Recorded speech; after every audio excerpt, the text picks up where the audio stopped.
พ่อหวังดีแม่ดูแม่พูดแม่พูดเหรอทำไมอ่ะลูกทำไมไม่ให้พ่อพูดทำไมไม่ให้พ่อพูดให้พ่อขอโทษเหรอขอโทษครับหายัง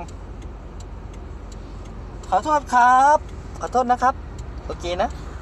ขอโทษนะโทษครับโอเคหรือยังล่ะหายโอเคแล้วหายแล้วเหรอโอ้ยเด็กมีปัญหาเว้ยพ่อบอกก็ไม่ได้โอเคนะครับ